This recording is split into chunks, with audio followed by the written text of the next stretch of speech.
बीते दिनों दो राज्यों में हुए चुनाव में जहां हरियाणा में कांग्रेस को मुंह की खानी पड़ी, तो वहीं जम्मू कश्मीर में एक साथ मिलकर चुनाव लड़ने वाले इंडिया गठबंधन की सरकार बनने के बाद जम्मू कश्मीर के मुख्यमंत्री के रूप में उमर अब्दुल्ला ने शपथ ले ली है, जिनके शपथ ग्रहण में राहुल गांधी, अखिलेश यादव जैसे इंडिया गठबंधन के तमाम बड़े नेता शामिल हुए। तो वहीं आम आदमी पार्टी की तरफ से संजय सिंह भी उमर अब्दुल्ला के शपथ ग्रहण में पहुंचे, जिन्होंने उमर अब्दुल्ला की शपथ के बाद उनका वीडियो अपने सोशल मीडिया प्लेटफॉर्म एक्स पर डालकर पीएम मोदी को उनका किया एक बड़ा वादा याद दिला दिया है। तो क्या है वो वादा, चलिए आपको हम बताते हैं। बता दें कि संजय सिंह ने उमर अब्दुल्ला की शपथ का वीडियो पोस्ट करते हुए लिखा, लंबे संघर्ष के बाद लोकतंत्र की बहाली, प्रधानमंत्री जी अपना वादा पूरा करें, जम्मू कश्मीर को पूर्ण राज्य का दर्जा दें। जम्मू कश्मीर के नए मुख्यमंत्री श्री उमर अब्दुल्ला जी को हार्दिक शुभकामनाएं। यानी पीएम मोदी और बीजेपी के तमाम बड़े नेताओं ने जम्मू कश्मीर के चुनाव के दौरान जो पूर्ण राज्य बनाने का वादा किया था, उमर अब्दुल्ला की शपथ के बाद संजय सिंह पीएम मोदी को वही वादा याद दिला रहे हैं।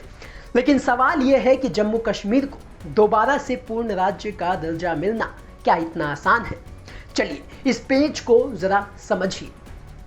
दरअसल इस मामले में दिल्ली की सरकार और हाल ही में बनी जम्मू कश्मीर की सरकार का एक ही दर्द है, वो है केंद्र शासित प्रदेश में चुनी हुई सरकार की सारी पावर एलजी के हाथ में होना। यही वजह है कि दिल्ली के बाद अब जम्मू कश्मीर जैसे केंद्र शासित प्रदेश में सरकार बनते ही पूर्ण राज्य की मांग के लिए उमर अब्दुल्ला की सरकार विधानसभा के पहले सत्र में पूर्ण राज्य का दर्जा बहाल करने का प्रस्ताव लाएगी। विधानसभा से प्रस्ताव को मंजूरी मिलने के बाद इसे मंजूरी के लिए एलजी साहब के पास भेजा जाएगा। फिर एलजी साहब इस प्रस्ताव पर विचार करने के बाद केंद्र सरकार को इसे भेजेंगे।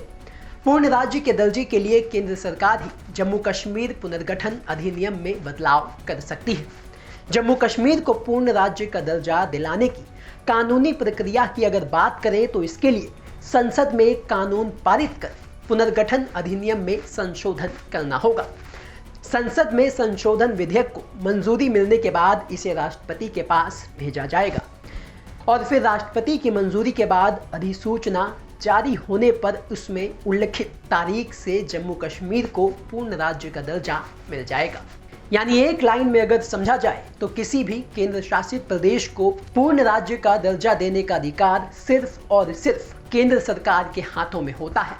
इससे पहले दिल्ली के अरविंद केजरीवाल की सरकार भी विधानसभा में पूर्ण राज्य के दर्जे का प्रस्ताव पारित कर चुकी है, लेकिन फाइल एलजी साहब से आगे नहीं बढ़ी। अब ठीक उसी नक्शे कदम पर चलते हुए उमर अब्दुल्ला की सरकार भले ही विधानसभा में पूर्ण राज्य के दर्जे का प्रस्ताव पारित कर दे, लेकिन देखना यह होगा कि जम्मू कश्मीर में एलजी साहब इस प्रस्ताव को केंद्र सरकार के पास भेजते हैं या फिर नहीं, और अगर भेजते हैं तो फिर केंद्र सरकार का क्या रुख रहता है। ब्यूरो रिपोर्ट, दिल्ली तक।